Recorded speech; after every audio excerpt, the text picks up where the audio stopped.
pass them back. I actually keep it pulled on my list. So I have questions. Let me see. Oh, yeah, I saw that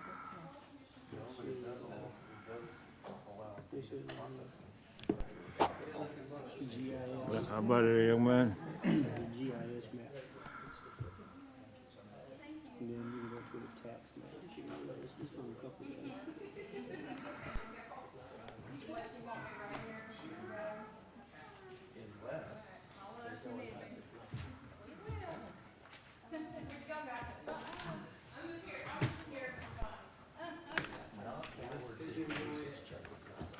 How do you come back? How do you come back on it? Get back to my home page. We broke the record on the fastest. Oh, okay, so you said go to this? That's the same thing as 556. Okay. And then it's called GIS.BC. It's gonna be in here, or No. I gotta Google it? I'll write it down. Thank you. Oh, dear. There's 3 dark blue ones.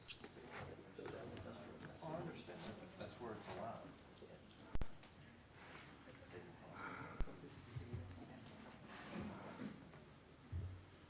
The little descriptions you have there doesn't describe what that code is. There's 2 computers. And then just go to one of these, like a zoning map? Yeah.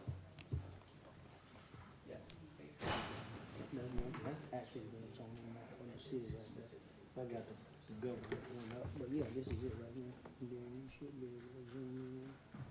Oh, then it'll tell you that. The color code So is, they'll have to know, yeah, these lots? yeah, just shrink it, right there you go. Cause we'll have it, we'll give it here, a lot number or whatever, that little address, and then they'll put it on So there. they'll have to know the lot. The city and the, okay, I'll try to make that Yeah, I note. think I just shrink it back. Should have a legend. It had a legend in the bottom, I saw it right down there. Yeah, okay, so you good. Oh, I think good. that's a good one right there. You can, Everybody's in there. Oh, yeah. Okay, 3 houses. I wouldn't necessarily consider it a neighborhood. Wow. We have a lot of, high heavy industrial. That's why the people be complaining. Now the PUD and the high heavy got a close color. And you gotta watch it. That's true. Those houses are in between the wastewater. Most of them are PUD. Unit development.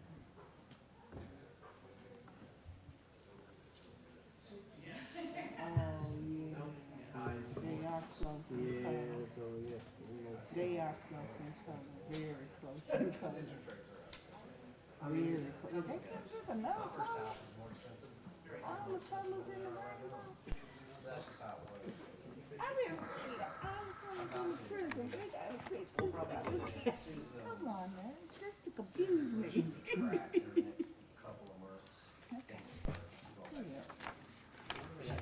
Inflation. 6.5.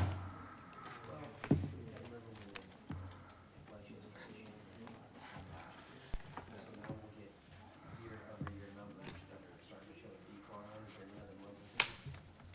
And that'll start the ball. Because not all people have to do is talk. Yeah. Because everything's so ridiculous. Yeah, my daughter is actually title attorney. Yeah. Which office is she working at? The one off, Austin. Pontiac? Charger. Yeah, 100%. Just check. Sometime I stole the charger.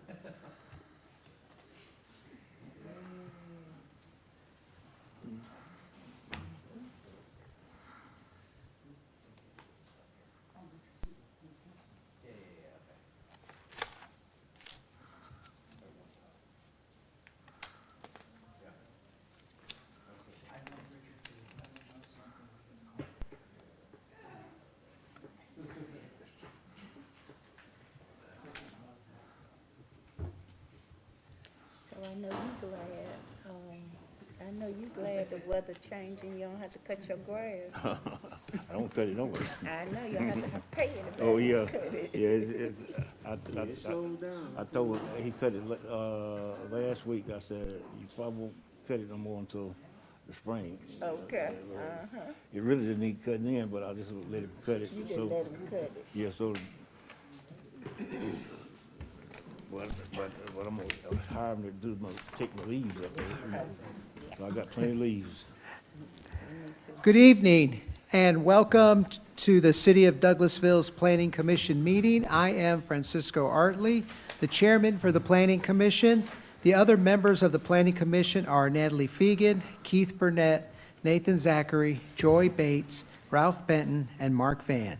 The staff members are Shaylee Reed, Community Development Director, Miranda Jordan, Staff Attorney, and Chelsea Tubbs, Planner 1.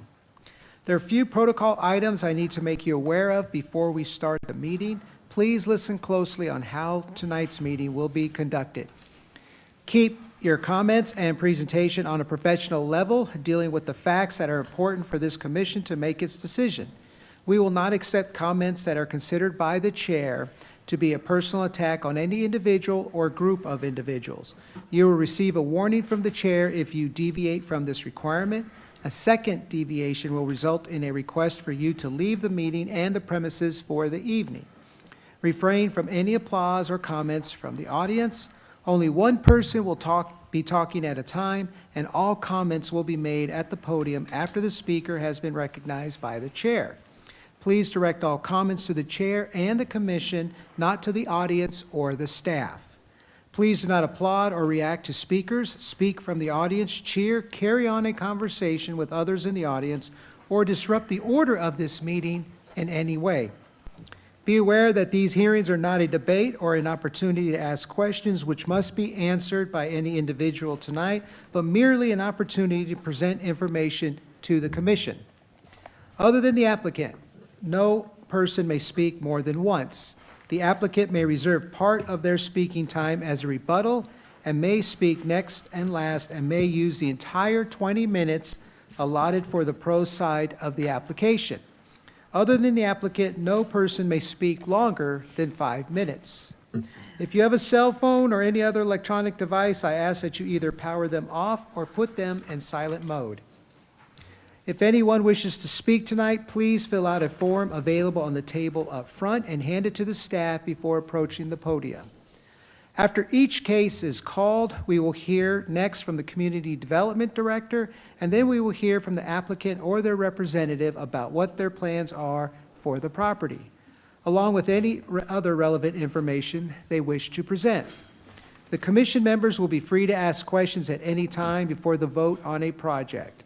Following the applicant, anyone who wishes to speak for or against the project or just ask questions will have an opportunity to do so. The city ordinance restricts each side to a maximum of 20 minutes, or time may be waived at the discretion of the presiding official. If questions are raised, we may ask the applicant to speak again. Afterward, we will call for a motion and a second, have any necessary discussion, and if the matter is not tabled, we will vote to recommend approval or denial of the application. This commission is only a recommending body. The item will be heard by the mayor and the council whether we recommend approval or recommend denial. Unless tabled, these items will be heard by the city's mayor and council at their next legislative meeting on Thursday, October 13th, and then voted upon by them at their meeting on the following Monday, October 17th. The next item the first item on our agenda is to approve the minutes from the last meeting. Do I have a motion to approve them? I motion to approve the minutes from the previous meeting. Is there a second? Second. All right, all in favor? Say aye. Aye. All opposed? All right, the motion passes and the minutes are approved. The first case is item 22-271. Hold a public hearing and consider a request for a change in zoning from PUD Planned Unit Development District to OI, Office Institutional District 4, plus or minus 95.11 acres, located on Riverside Parkway in Land Lot 169, District 1, Section 5, Parcel 4. Application by Edge Connex Real Estate Acquisitions and Edmund Wilson. Staff will now present the item. Greetings, Planning Commissioner. Shayla Reed, Community Development Director at 6701 Church Street. And I'll wait to load the presentation. As mentioned tonight, the item that is requesting a rezoning is located along Riverside Parkway. The applicant, Edge Connects, is representing a data center. Their request is to operate and house such on Riverside Parkway, which is located in Ward 5. The property is currently zoned PUD with an R6 base zoning, and the applicant is requesting to rezone the parcel to O&I, which is office and institutional. So the parcel lies along, as mentioned, Riverside. Roberts Road has a connection there as well. It's currently zoned PUD. The tributary subdivision or development area is a primary residential area with some portions of commercial and then industrial on the northern component of it. The future land use is mixed use, and as you're seeing there, mixed use has a variety of allowable uses or zones. Of course, O&I is listed as one as well within that, as well as the R6 that has the base zoning and current. So this is the location from the Riverside view. It's currently vacant without any structures located there. This will be a new development. As you're seeing, it's more of a big box structure designed for what would be very considerable to being a large structure in the warehouse kind of format style. So I will explain to you the use you're seeing in my staff report. You'll see that my staff report spells out the different uses that our UDO has, and if you'll allow me some time to further explain that. So the process for staff, when an application comes into the door, we take the UDO and review it to confirm what particular uses are outlined in what zoning classifications. A bakery, for example, will find what NAICS code that is and find what individual zoning classes that allows for. We take the use, if it's not spelled out particularly, we will take the use, review it by definition inside of the NAICS code online, and compare the uses with the definition of what's being explained to us by the customer that they're looking to do. So explaining that, the code of 5415 was given over to us as staff to say that is what the intent would be for this development. This location, 5415, as you're seeing, has a variety of different zoning classes that would allow for that. Mostly all of the commercial districts allow for it, as well as the office and institutional. However, historically, we've always placed our data centers in the in the industrial districts. That is because the 518, 210, and 541, 513 are what data centers are, and that's why we always place them in the industrial districts. So with that, staff is finding that the industrial district is more classified to what the applicant is intending to do. Previously, when this application came before you, they did have an industrial request. It was decided to turn into O&I. But I will say, after staff has taken the application and taken thorough time to review the application and the definitions, it's found that it best suits to have an industrial district. So with that said, staff does believe the O&I does work for this location. It's just that the data center does not have the reflective 5415 code that was referenced to us, meaning that they could have the rezoning, that it works, it complements the residential area, but the actual use for the 5415 does not, because it does not meet what they're actually intending to do there. So I can answer any questions if you would like, Chairman. Does anybody have any questions?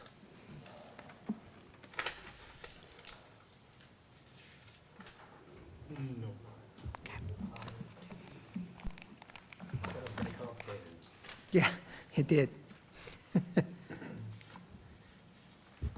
ask a question. Go ahead. Okay with you.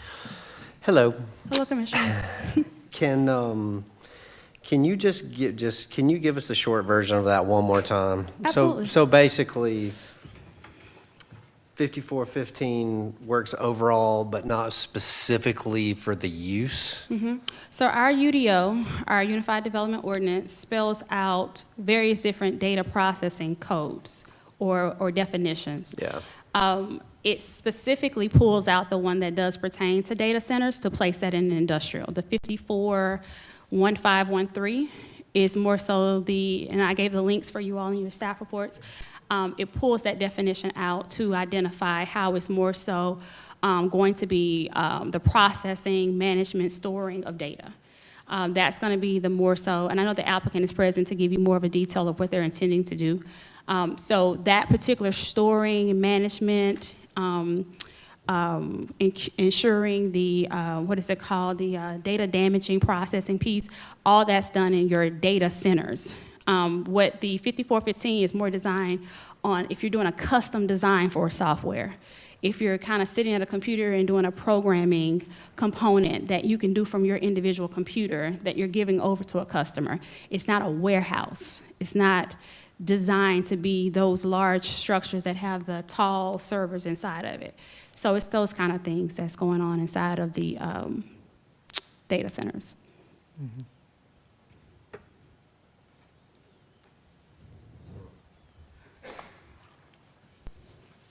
Are there any more questions? Just to be clear, so that both codes are actually allowable in office distribution? Office and institutional, so Office distribution. Okay, so you have the 518, 210, and the 541, 513. I know I'm saying it kind of differently and long, but those are only allowed in the industrial classification. We have 3 of those. Those are only allowed there, which is what we've always classified our data centers under. The 5415 is not allowed inside of the O&I. So why was it not applied for as office distribution instead of O&I? That I don't know. I guess we'll have to ask the applicant. That's, that. yes, sir. But actually all 3 codes are allowable in OD. No, yes. Okay. Thank you. Any other questions? All right. Thank you. Thank you, sir. Will the applicant come forward and state their name and address for the record? Tell us what you intend to do on this property. Afternoon. My name is Joe Fowler, Post Office Box 489 in Douglasville. And seated here in the auditorium tonight are a representative of Edge Connects. His name is Sohail Afsa. He'll be speaking in a moment, along with the owners of the property, Adam Richards and Tyler Fan. Edge Connects is an international company that has about 50 locations in 20 countries. They're coming to Douglas County. They propose an investment of approximately $800 million. It's a data center with a footprint of 350,000 square feet, but it's 2 stories. And in the presentation you'll see in a moment, you'll see precisely what they have in mind. It's a beautiful facility. We have had 2 formal neighborhood meetings. The first was on August the 2nd. It was at the city's municipal building. We had about 30 or 40 representatives. And at that point, representatives from Edge Connects went through the entire process, exactly what was proposed there. And as we began into the discussion phase, there was concern that even though we'd made the application for the data center under light industrial, which was what has typically been done, the tributary representatives said this: can't you do it under O&I? And we said, well, we don't know. I understand you've got concerns. The concern about light industrial may be, as you recall, the IDI Corporation applied for warehousing on this very property, 95 acres. It was denied by the city council, and ultimately that contract was withdrawn, and it's now been acquired by the 2 representatives that I mentioned a moment ago. So we came to the city and we said, the zoning meeting is August the 3rd. We were before you that night. We didn't appear because the question was, is it possible for us to move away from light industrial and do O&I to satisfy the tributary residents who were concerned that if you ever let another LI into the door, it might be something other than just a data center. I explained we were going to conditionally zone it for that purpose, but we came to the city and it appeared to be okay. It was advertised, we filed a new application as O&I because the representation was it was okay. Admittedly, there had not been a deep dive at that point on the NAICS codes, but we continued along and we were coming for a hearing before you in your September meeting, but we wanted to have another meeting with the tributary representatives, and we did. We've had 2 major meetings and a lot of subordinate meetings. We've learned within the last 24 hours that the NAICS code is in fact a problem. And so we're here tonight for you to make a recommendation about whether or not that use is an appropriate use for that location. And then, of course, the city council will have to decide what they're going to do about the NAICS code. What we're hoping is that we can get back to LI conditioned only for the data center. And at this point, with your permission, we'll turn it over to the representatives of both Edge Connects, this international firm, and the 2 owners, and there's a presentation that'll show you exactly what's proposed for the site. So if that's okay, Mr. Chairman. Yes. They'll come on up, and I guess it will be Adam, perhaps also Tyler, and then this is Sohel, who's here from Edge Connects.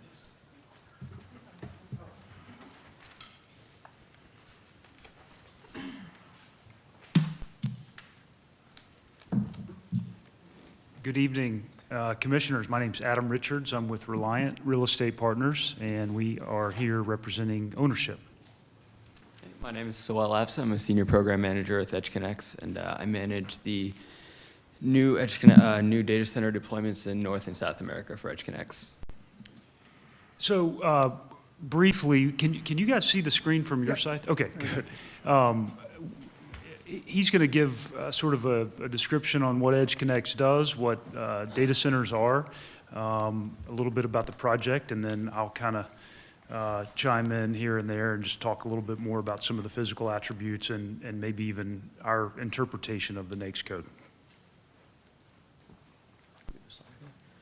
Okay, so just a little bit of background on Edge Connects. As Joe mentioned, we do operate over 50 data centers in about 20 countries. These are data centers, I don't know exactly the knowledge of the terminology, but small data centers, which are edge data centers, as well as hyperscalers for very large companies.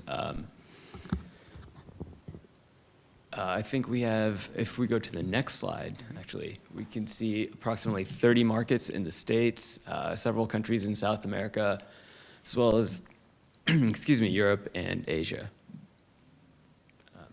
So local to here, we already own and operate 2 data centers along the Beltline in Fulton County, where it says ATL 01 and 02. So my team actually was responsible for the deployment of ATL 02. I was very closely involved with that. We, excuse me, had to follow the very strict permitting process along the Beltline. And then you can see what these look like and state. And this was an older building. Yeah, so this was retrofitted. This was a brownfield build. We purchased an old warehouse that was along the railroad line and then retrofitted that into a 100,000 square foot data center. And these are some of the other. Yep, so you'll see we have locations on the West Coast in Phoenix, Las Vegas, along the East Coast, Miami. We have another corporate headquarters in Denver where we also operate 2 data centers. Our largest, you'll see on your right, it should be, is in Amsterdam. We have 2 there. And these are just, I think these are here just for an example of, you know, what these look like. They're not exactly warehouse. They don't really look like warehouses. Yeah, my understanding is that some of these were existing buildings and then some are new builds. And the new builds you can see are, I think, more have happened in Europe, you know, like the Barcelona, Amsterdam. So those may be a little more representative of what this will look like. And we have a rendering that will show you. Yep. As you guys know, it's kind of hard to go full steam ahead when you're going through a zoning process and spend a ton of money on design and drawings and renderings, but we've, EdgeConneX has done, as much as they can to this point. This is just a quick summary, like Joe and Shayla gave you guys, of what we're here to do. Overall project location, I think you guys are very familiar with the area, but you can see some of the surrounding corporate neighbors as well as residential neighbors. And the growth that has occurred out in this area has been tremendous over the last 10 to 15 years. So going back, I know we've covered some of this here, approximate footprint of about 350,000 square feet, which will include the data center portion, which will be housed with servers and other technology, along with a Class A office component. This project is to occur in 2 phases. Phase 1, $400 million investment approximately. Phase 2 will build, at full build out, will be another 400 for a total of $800 million at this site. The data centers are really not heavily staffed. I mean, there's estimated to be 25 to 30 people here. So very light traffic, which I know has been a concern voiced at community meetings and past kind of zoning attempts or rezoning attempts with truck traffic and those types of things, which really are kind of a non-issue with this type of use. Significant number of construction jobs will be created in this project. Those are temporary, but still bring a nice impact, economic impact to the area. Another, thing that we've been working back and forth with, feedback from the community is access off of Riverside Parkway was just something that a lot of the residents in the area did not want to see. That's something that Councilman Estes was vocal about, and EdgeConneX has found a way to access the property off of Roberts Road, which is a stop sign there and a separate drive off of Riverside Parkway. There will be a new Georgia Power substation on the property. Data centers, use a good bit of power, and these lines, as we understand it, will run from the east, from the other substation that's down near some of the, I guess, the Rooker development. This power station will be screened extensively. We have some examples of that. EdgeConneX is also proposing a 25-foot high attractive wall, made out of brick material or other types of materials that will provide a buffer, even some landscape type growth on that wall. There's also a natural berm that exists between the road and the substation as well as the building that you'll see, and that berm will not go away.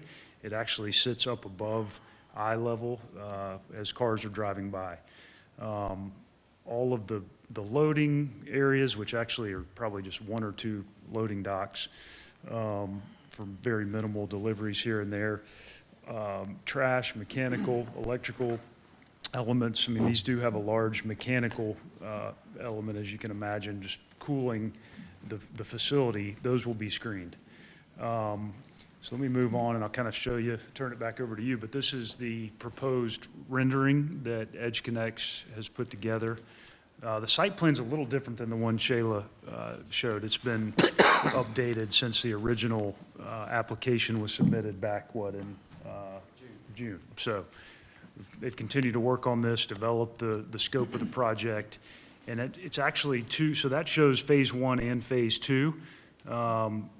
The larger structures on either side would be the data center housing areas. The middle structure would be the office facility. I just did want to touch on, he mentioned the loading docks, and I know that I think traffic is a concern here. So the loading docks, they are rated for 18-wheelers, but most of these deliveries do happen as customers are going live, which happen toward the end of the construction process. This is not that we're going to have 18-wheelers going down this every day or even every week. The majority of those happen early on, and then after that, it's much smaller, regular deliveries. Yeah, sorry, that Joe pointed out, that's a good point, Riverside is off, kind of curving up to the top right of the screen. So how many deliveries would you say at your facility in town you get on a weekly basis, a truck?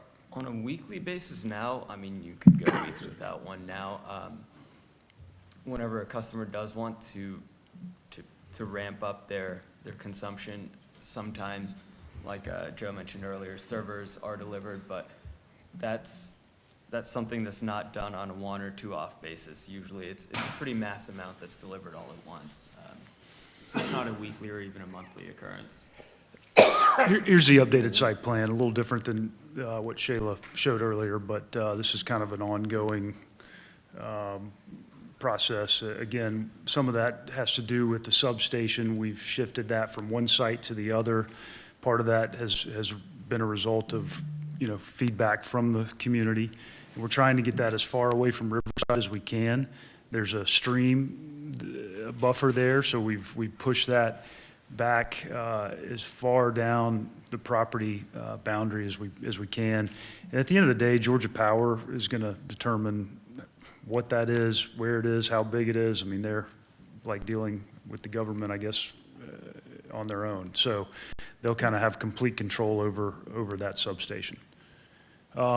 This is some line of sight vantage points here. The first slide I'll show you after this will be number 1, coming, I guess, driving toward the east, right there at Roberts Road. So you can kind of see that shows a wall off in the distance that we had proposed, blocking the substation. This is vantage point 2, which is kind of right in the middle of the site. And then this is vantage point 3, coming from the other direction. Again, you can kind of see the wall there. You mentioned that could be other material if necessary. Yeah, we've got some examples I'll show you, and that could be, we're open to that design. You This should have sort of- about 3 minutes, if Okay. I'm correct?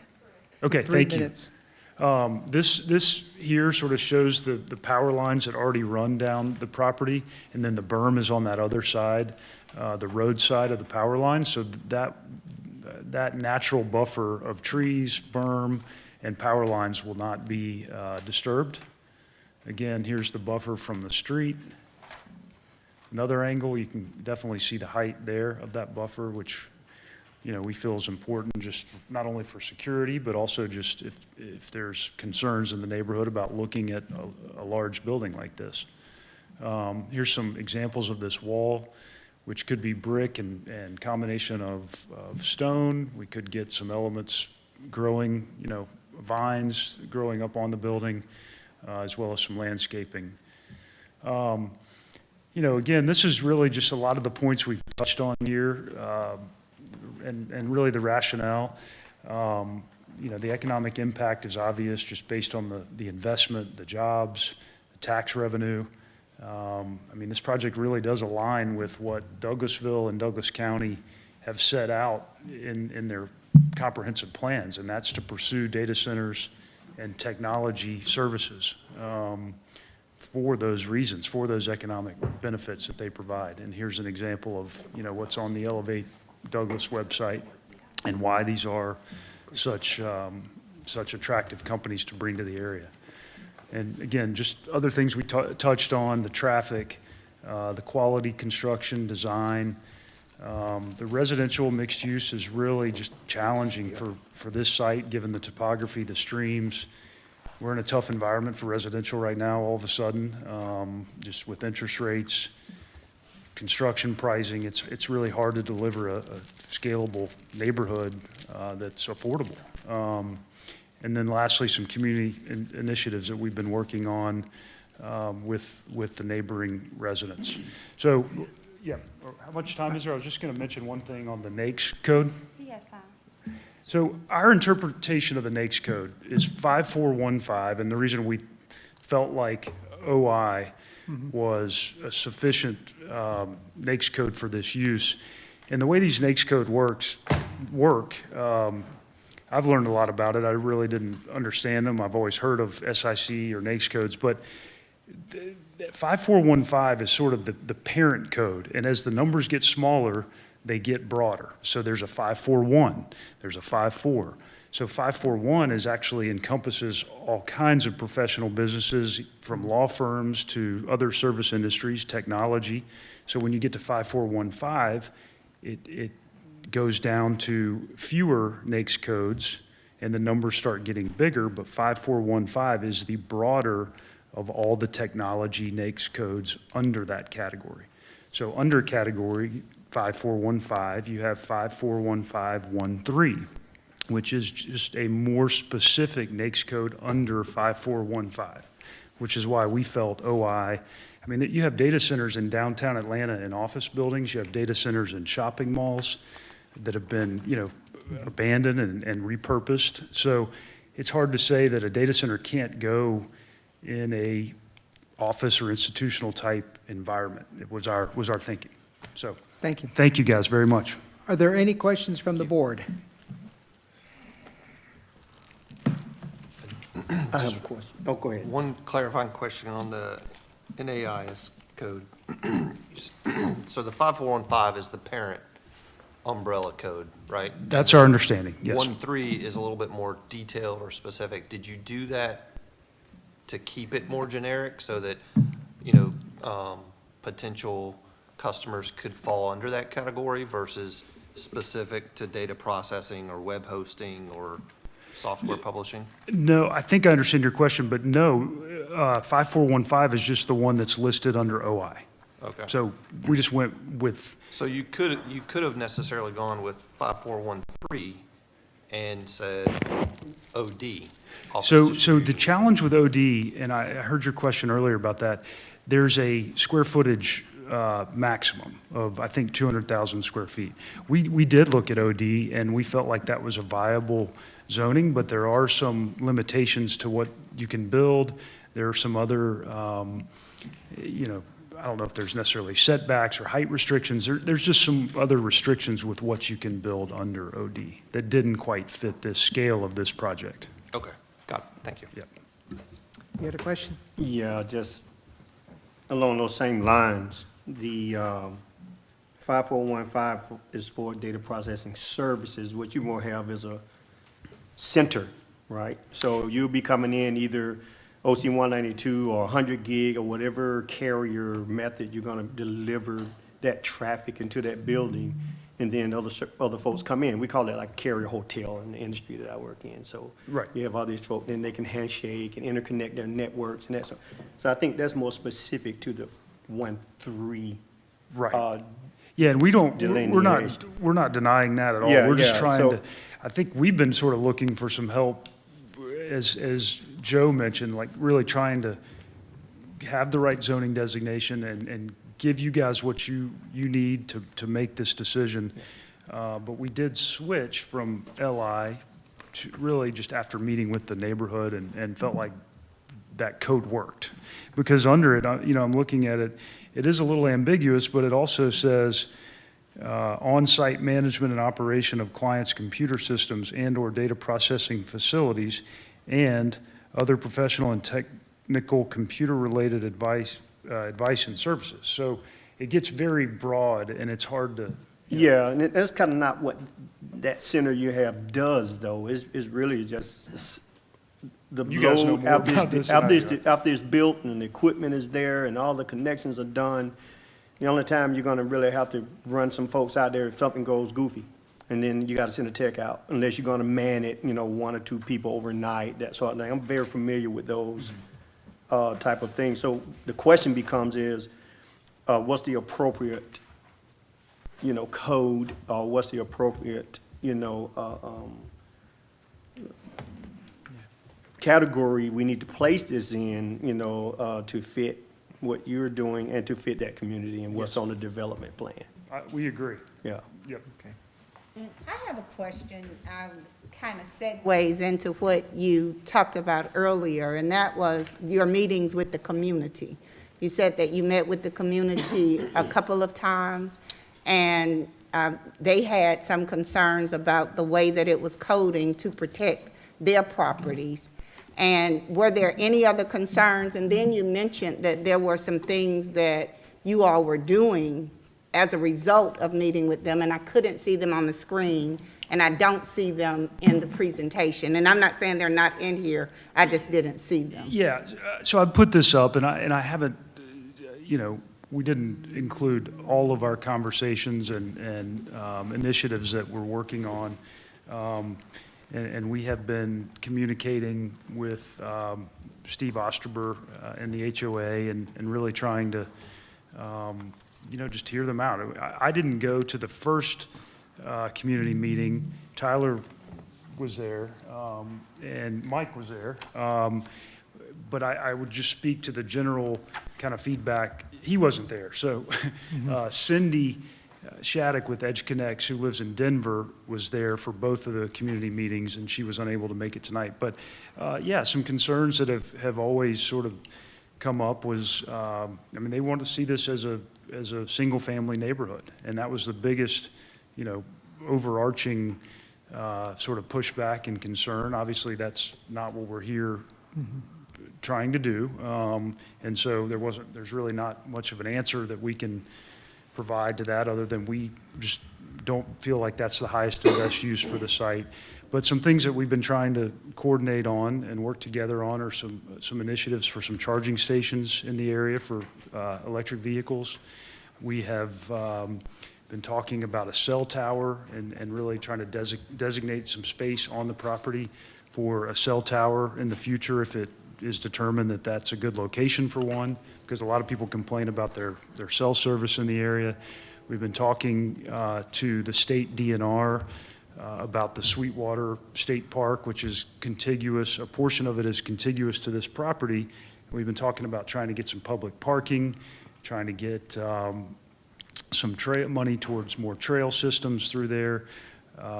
We've been talking about contributing money to or a grant or a civic cause in the area that is important, for people that are in need. So we've been working through a lot of different things, and we can't make everyone happy, and we're obviously there are a lot of people that just want to see that become houses, and that's something that we're not here to do, and so there's obviously going to be some people that aren't happy about that. All right. Any other questions? All right, And I thank you. think there is an initiative that Edge Connect can speak a little more to. Well, your time is up, sir. Okay, Thank sorry. you. Thank you. Thank you. Yep, thank you, guys. Is there anyone who would like to speak in favor of the project, ask questions, or make other comments? Please come forward, tell us your name and address.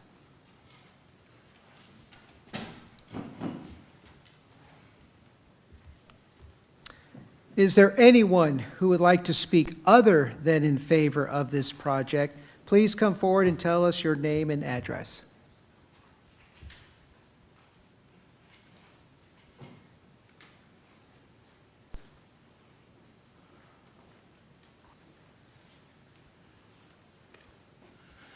Good evening, board, lady and gentlemen. I will be brief within my prescribed Your name time and frame. address, please, sir. My name is Doyle Siddell. My address is 3194 Brantingham Road, Douglasville, 30135. I am clearly in opposition to this proposed change in zoning. For those that have a political flair or background, there's a term, NIMBY. And I'm here representing my neighbors and I with this notion, not in my backyard, my side yard, my front yard, or any of it.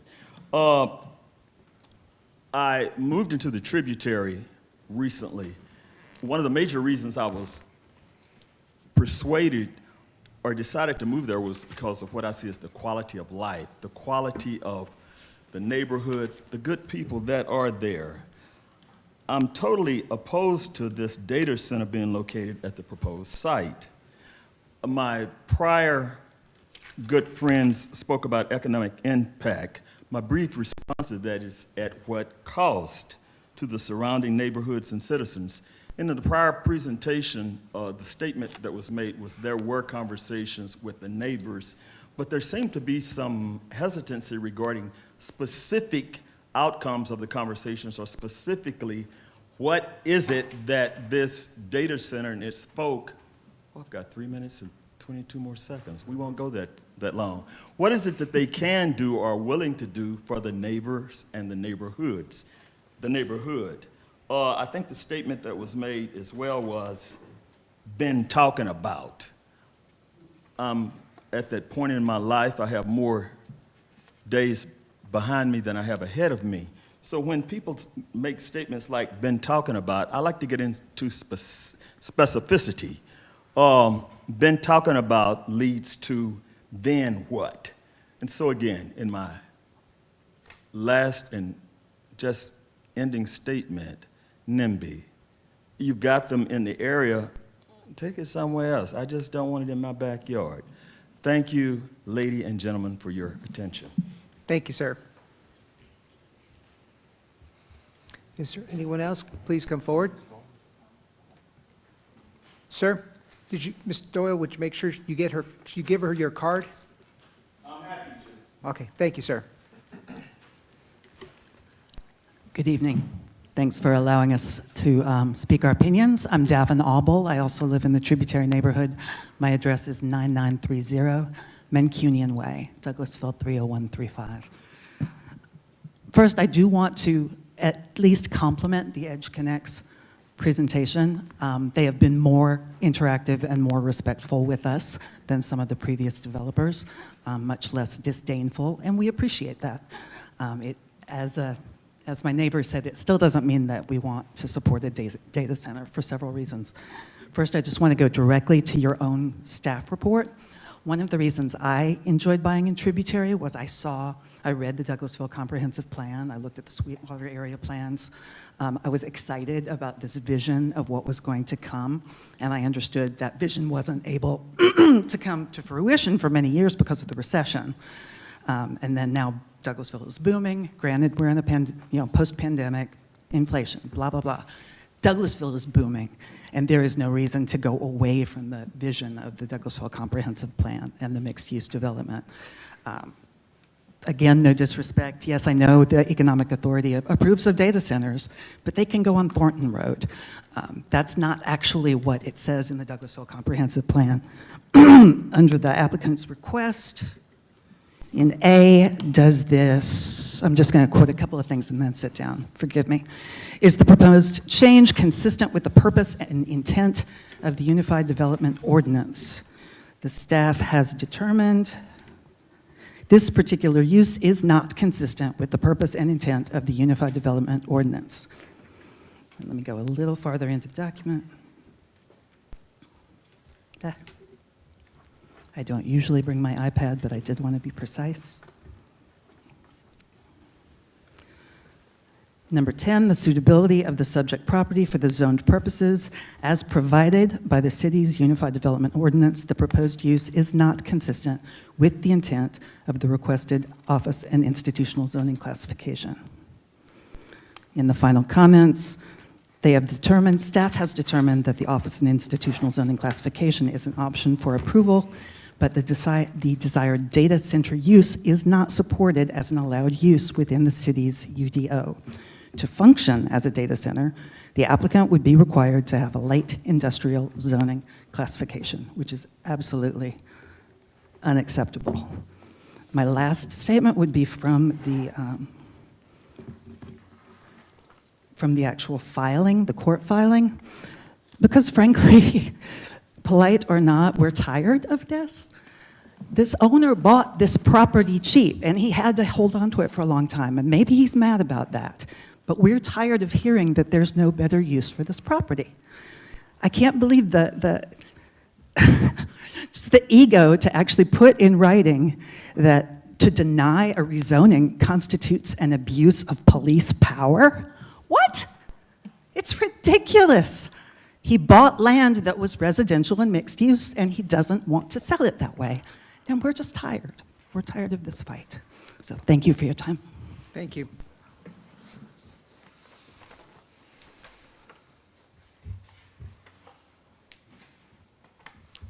Are there any others? Okay, sir.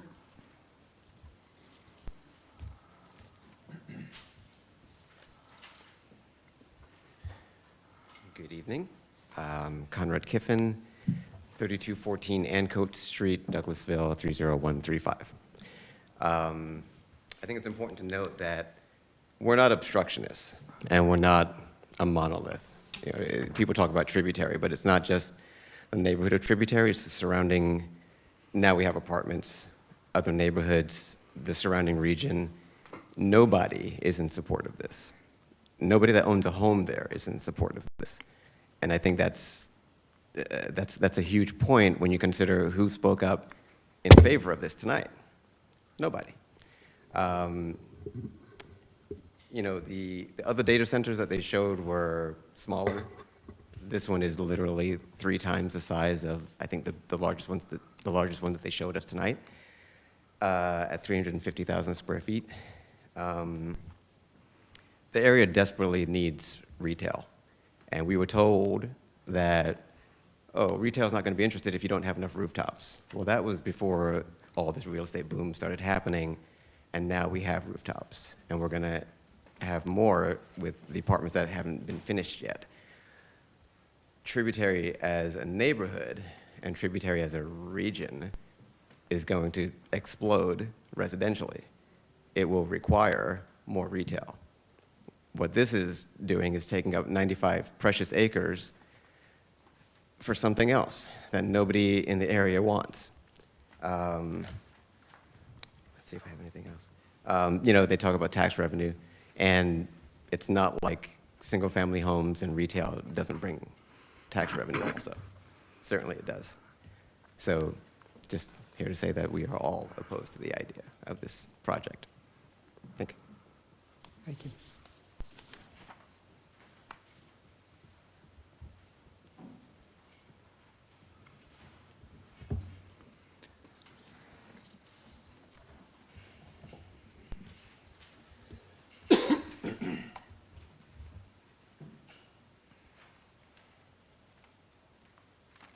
Did you want my name and address for the record? Yes. Richard Siegel, 9905 Ashford Green Way. I'm going to make this real quick. Ms. Reed was right that data centers are not allowable in the OI zoning, and that's what's before you right now. So really, that comment right there should tell you to recommend denial of this application. Everything that everybody who came up here before me said is true about what this means to tributary. I just want to add that when I hear people say it has sat there for all these years not being developed, that's not an indication that it needs to be some other zoning. This was a future residential phase. And the way phases work is you don't start on one until you've finished the others. Right now, Tributary is almost all built out, but they're now starting a new phase. They call it parcel C2A. They don't even have the final plat on that yet. That's what they're going to be working on next. After that was when they were supposed to be working on this parcel O, until it got sold to the new owner who doesn't develop residential. So of course, they're going to come up here and say, it's not suitable for residential. The people who I've talked to in the real estate industry says it is absolutely suitable for residential as the final phase of Tributary residential. So that's all I'm going to say. I'll let you have back the other 3.5 minutes. I just hope you will recommend denial of this application. Thank you very much. Appreciate sir. everything you all do for the city. Are there any others? How much time do we have over the overall 20? So Chairman, we only have the 320 that's remaining. Okay, you got 3 minutes and 20 seconds, sir. It's a good thing you don't have 30. One time somebody only had 30 seconds. Yes, I'm Bobby Wilson, 3196 Garden Hill Lane, Douglasville, Georgia, 30135. I moved to the Tributary for a number of reasons, because I like what I saw. And what I was hoping that the rest of Douglasville would hopefully be able to copy and paste something that we have over there. When you look around Douglasville, Lithia Springs, other areas, we don't have a lot of what you see outside of what you see in Chapel Hill. What we do have is a lot of industrial. I would argue way too much. If the If the vision for Douglasville is to be more like Roswell, other cities, I would encourage us to think about how much, when we destroy trees, are we putting in roofs? Are we making the community better? Because at the end of the day, commercial businesses, all they're going to give you is taxes. So only so much of that you're going to be able to have in terms of a sprawling community. And I'll leave it at that. I don't want to eat up the rest of the 2 minutes and 16. Thank you. Are there any others? Sir, you want to turn in your card? Oh, he did? Okay.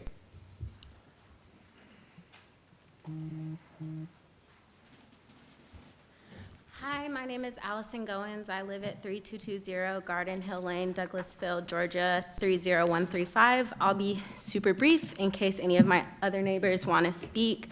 But just want to say to the comment about working with the neighborhood, at least in my opinion, and the neighbors that I've spoken with, the conversations that we've had with the developer have very much been them trying to get information to work around what we're saying that we want. It's not actually giving us things that we're asking for. Even in previous times when they've shown us designs, and like someone else said, we've asked about retail and they've just said, well, that can't work. Or maybe we want something like this, and they say, well, that can't work. So I just would like it to be clear that they're not trying to work with the neighborhood to get us what we want. They're just trying to figure out a way to work around our complaints and the things that we don't want, then to present them in front of a group. Thank you. Thank you.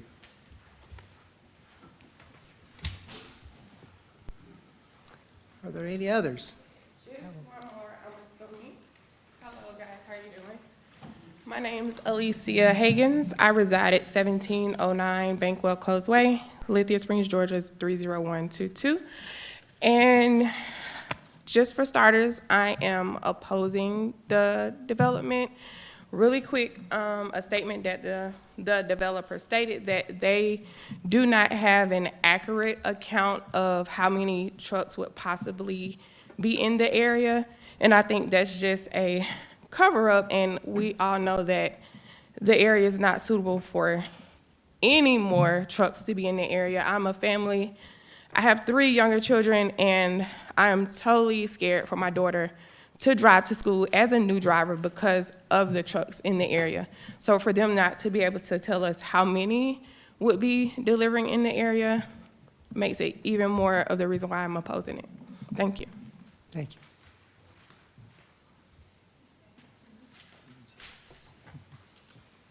Is that it?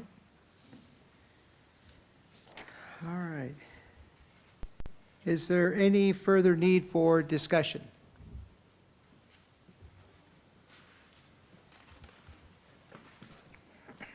Okay. Talking about from us? Yep. From all of us? I'd like to say something real quick. Okay. I'll be quick.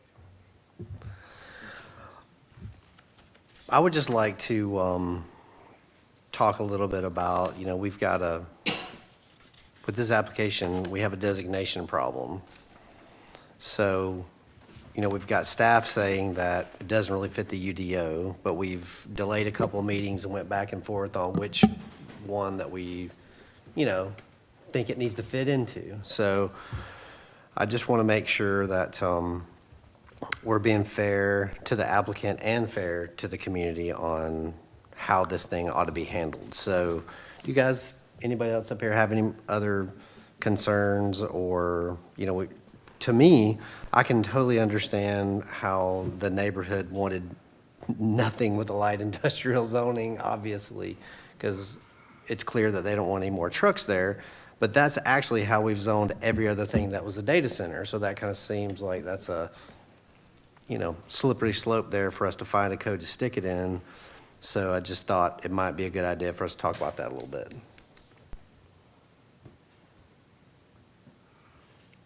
All right. If the data center left, let's say they put one there and they left as office, institutional, because my concern is you build something, they don't use it, or they leave.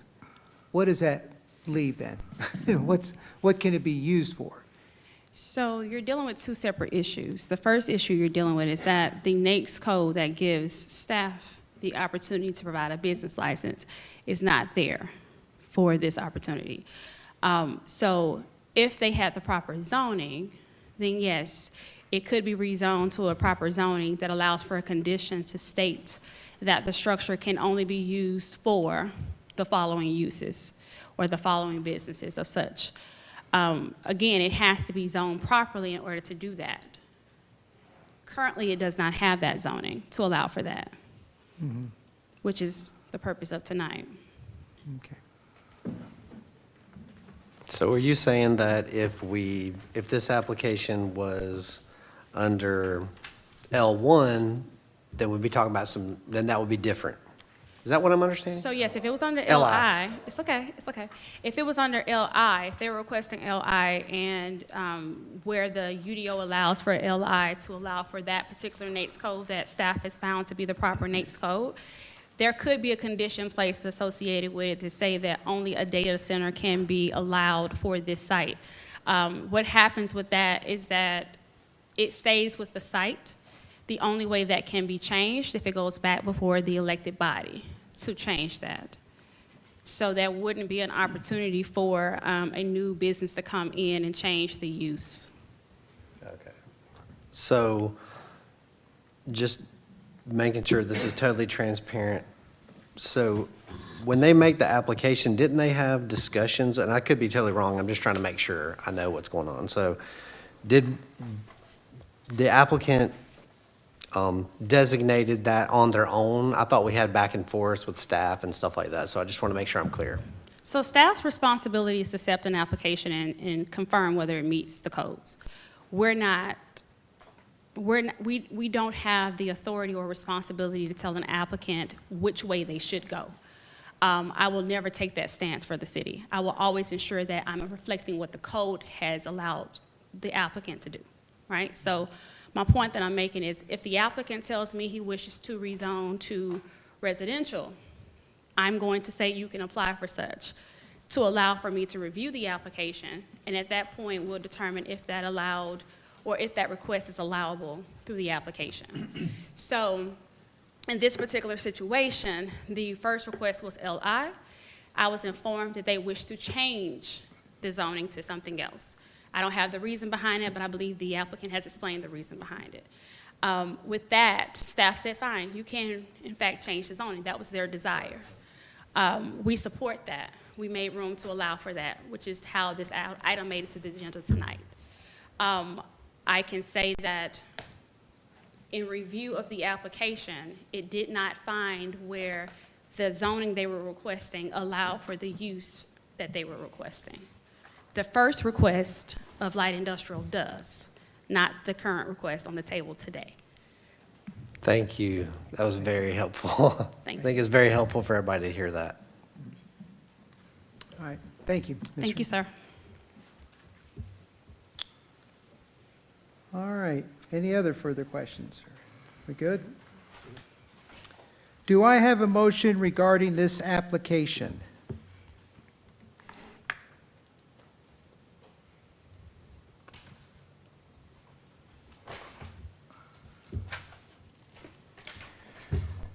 I'm not sure how to word this. The zoning itself is allowable, however, the intent, purpose, use Right. doesn't fit this particular one. So can we deny that You can make a zoning based off motion. of intended use? Or are we saying we can approve the zoning based off its appropriateness for that land space? And I think that's the dilemma. So you can make a recommendation for the zoning class to change.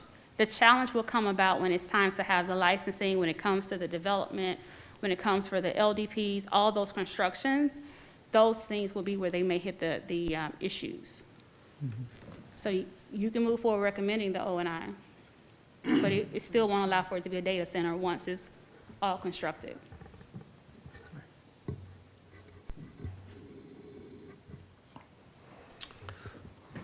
To me, that doesn't seem super clean. What were you going to say, Mr. Keith? I was going to make a motion to deny the current zoning request based on the information provided. Second. All right. All in favor of the motion to deny signify by saying aye. Aye. All opposed? The motion passes and the application is denied. Thank you, sir.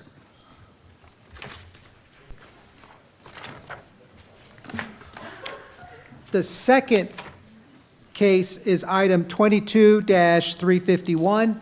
Consider a request for a change in zoning from general commercial district to LI Light Industrial District for plus or minus 16.7 acres located on 1320 Blair's Bridge Road in land lot 617, District 18, Section 2, Parcel 3. Application by Persica Capital with Andrew Vahinger. Staff will now present the item.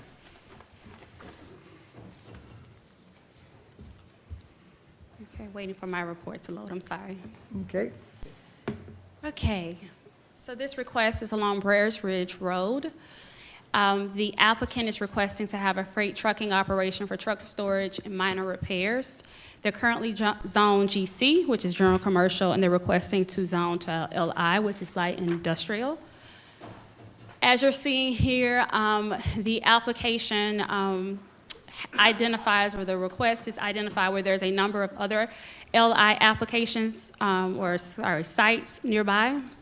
The county has a couple of pieces of land that are nearby. They're also in zoned industrial. So this area is primarily zoned for industrial use. I believe that one parcel is the only commercial piece that's out there.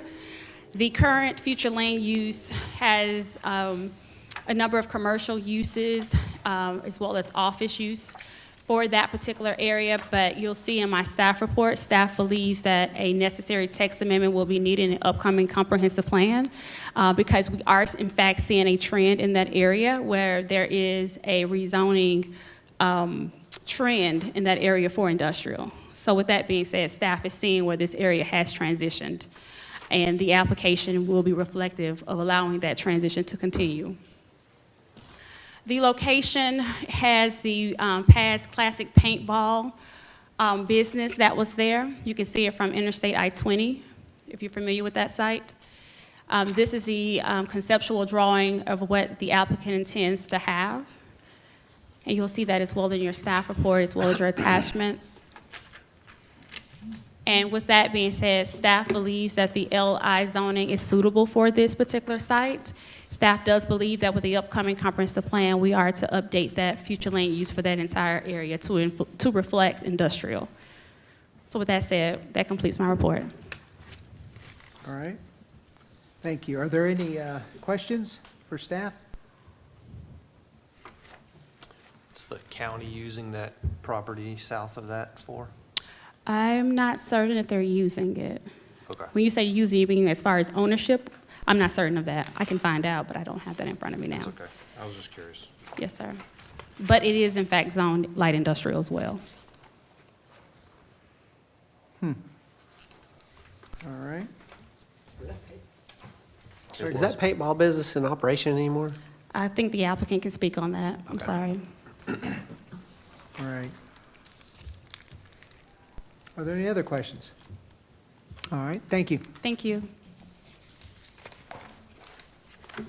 Will the applicant come forward and state their name and address for the record? Tell us what you intend to do on this property. Evening again, Joe Fowler, Post Office Box 49, Douglasville. Let me introduce Andrew Vahinger. The application seeks to rezone the noted paintball location, currently GC, the only GC in that area, to light industrial. It's just under 17 acres. The applicant will acquire the property and use it for truck and trailer storage on the spaces that will be developed on the site. As you know, there are a host of industrial properties in the immediate area. All of those use truck and trailer, and there's a demand for parking. In reality, we have an arrangement with an existing entity in that area for overflow parking for this location. So it, in reality, keeps trucks from moving around. There's parking in this location. He can respond to any specific questions you may have. Thank you, Mr. Okay, Chairman. thank you. Hello, everyone. Appreciate your time tonight. As Joe mentioned, we're looking at the piece of property for rezoning for light industrial, for freight trucking and trailer storage. The Austell terminal up to the north of us is something that we find that a lot of the logistic operators are trying to be close to. Austell does not have larger pieces of property that are zone industrial near that intermodal that can support the freight and logistics operations. This property, wasn't mentioned, sits almost entirely in the flood zone or floodplain. There's 16 acres across the entire property, but that doesn't reflect the usable acreage that we'll actually get out of the parking lot. The parking lot, depending on how this final site plan settles with how deep we go into the floodplain with the compensation fill, will be somewhere between 0 and 5 feet into the floodplain.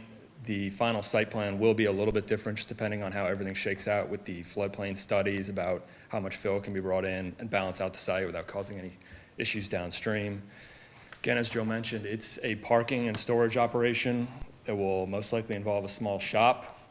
To be clear, it is not a truck terminal. There'll be no transferring of freight. There'll be no trucks coming in to pick things up. It is just parking and repair for the trucks. It is also not a truck stop, so there will be it's not something that would be open to the public for daily or monthly parking. This would be for a private LTL carrier or a larger logistics company that would come in, take over the entire site, and use the truck, use it for primarily storage. Again, as Joe mentioned, we're working with a group right now who would use it for effectively overflow parking and driver training. So it's not something that would introduce a new business involving trucking into the site. It would be just for storage and maintenance of the trucks. And there's a small piece of the property that's not in the existing floodplain where the paintball shop or whatever has the little house. That is where something could be built outside of the floodplain unless we bring fill in to bring a certain amount out. Again, it's a balance. It'll be a lot smaller if we come all the way out of the floodplain. It'll be bigger if we go deeper into the floodplain. It just comes back to weighing the risks about how comfortable tenants are inside going into the floodplain, given it's all an AE flood zone, pretty much.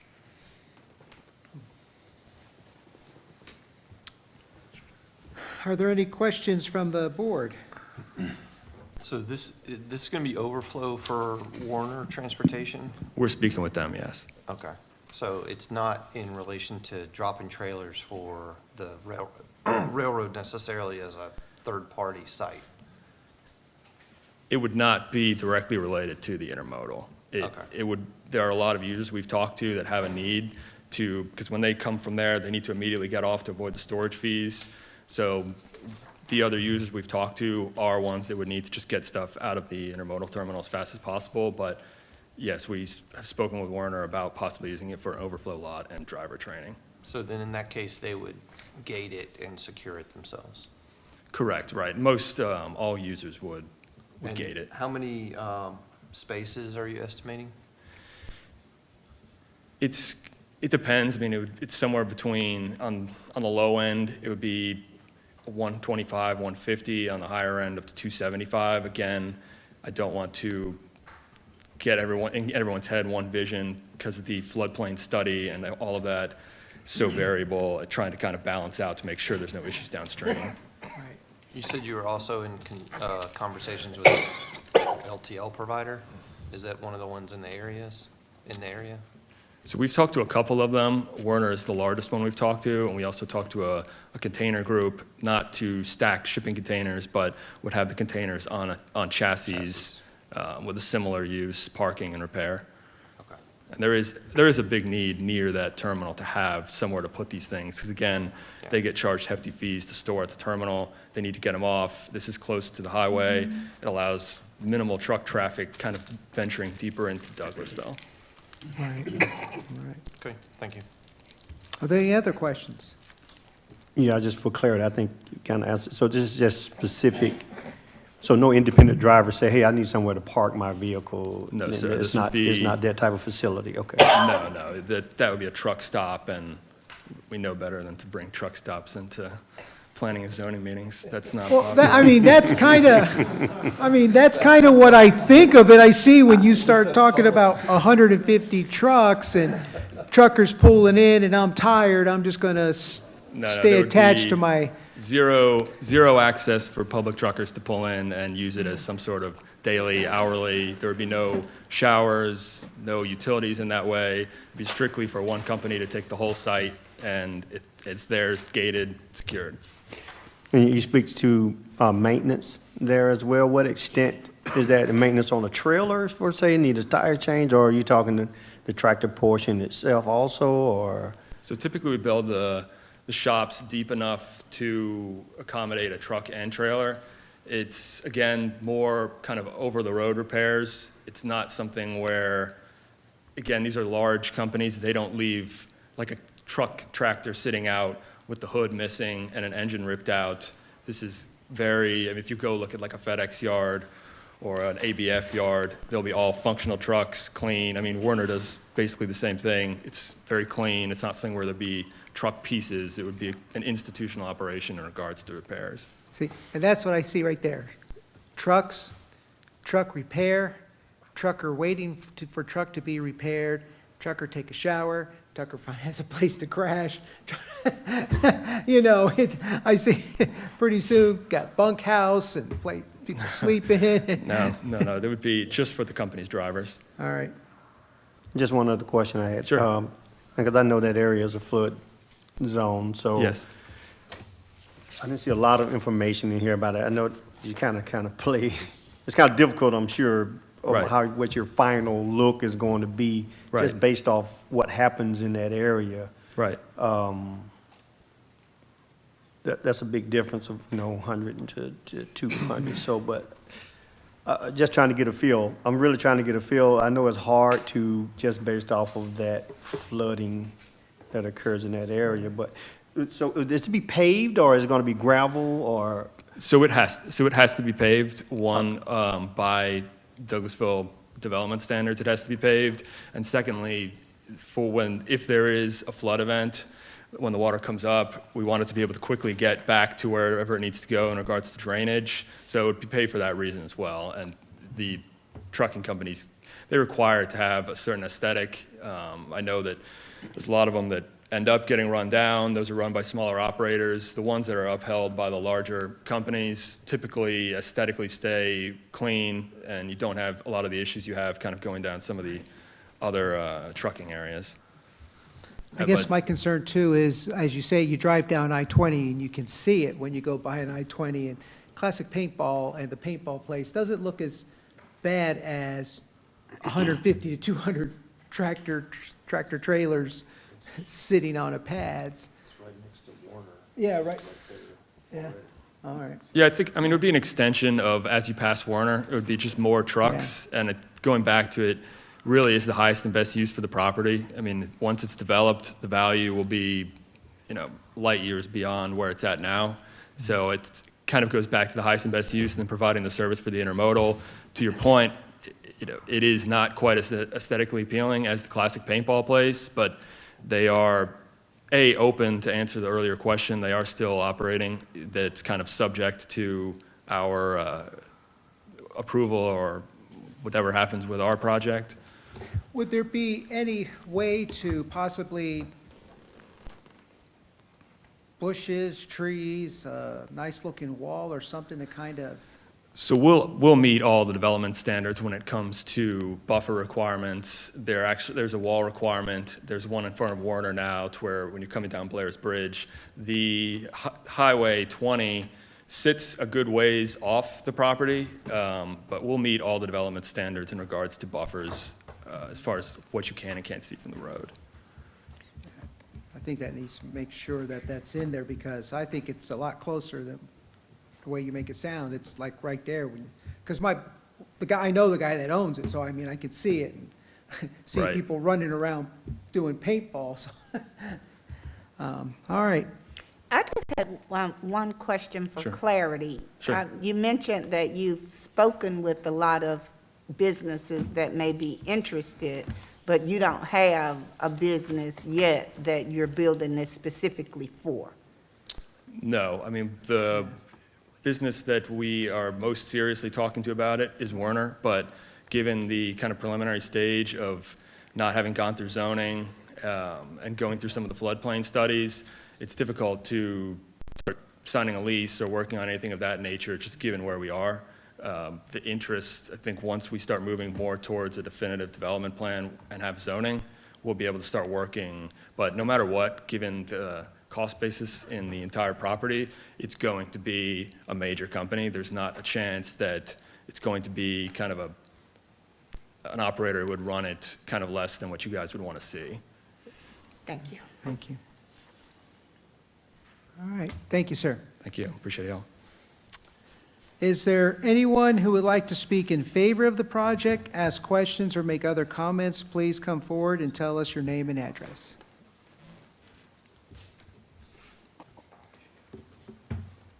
Is there anyone who would like to speak other than in favor of this project? Please come forward and tell us your name and address.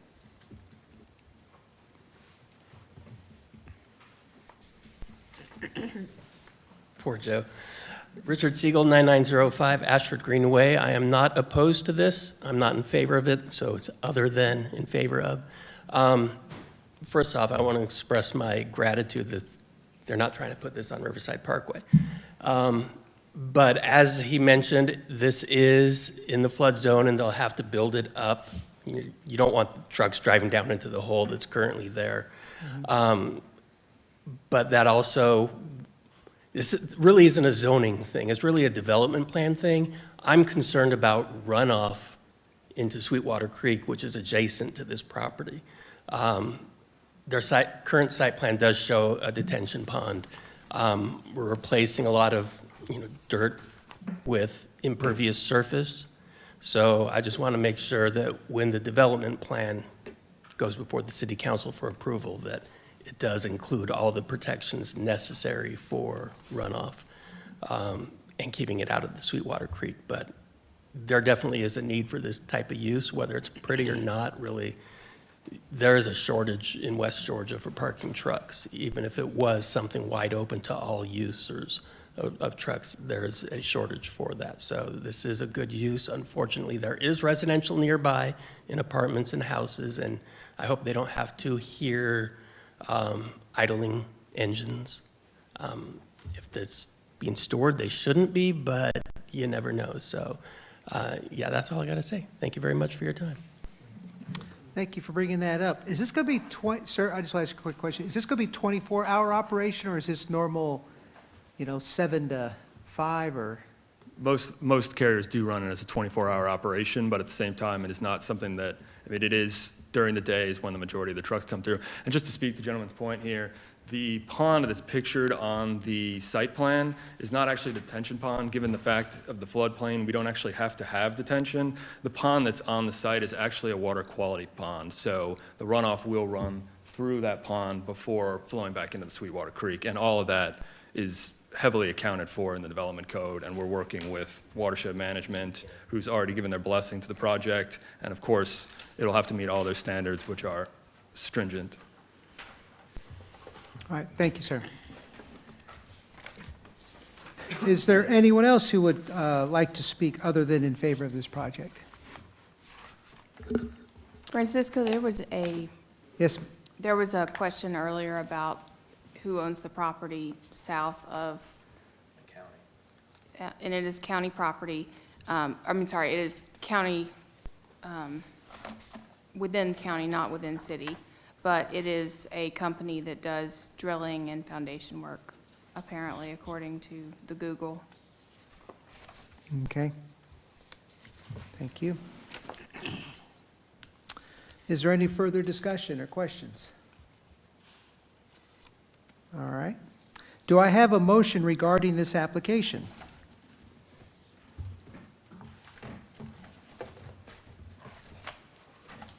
I'll make a motion to approve. Second. All right. Is there any stipulations or anything, or conditions, or, because it's, No, I just think my thing didn't come up, the voting thing on mine did not come up. It did mine. Did I? That is because, remember, we discussed that piece about the tiebreaker component. It's only when there's a tie. Thank you. Yes, sir. Okay. So the motion is to approve, right? All right. All in favor of the motion signify by saying aye. Aye. All opposed? All right, the motion passes and the application is approved. Thank you, sir. Thank you very much. Good evening, everyone. Consider a request for, the third case, I'm sorry, is item 22-350. Consider a request for change in zoning from R2 Single Family Residential Detached District to R4 Single Family Residential Detached District for plus or minus 2.52 acres located on 64070 Elise Street in Land Lot 19, District 1, Section 5, Parcel 13. Application by Sheridan Jones. Staff will now present the item. Yes, sir. So staff will be asking for deferral on this item, primarily because staff would like to have the opportunity to work closer with the applicant on their application.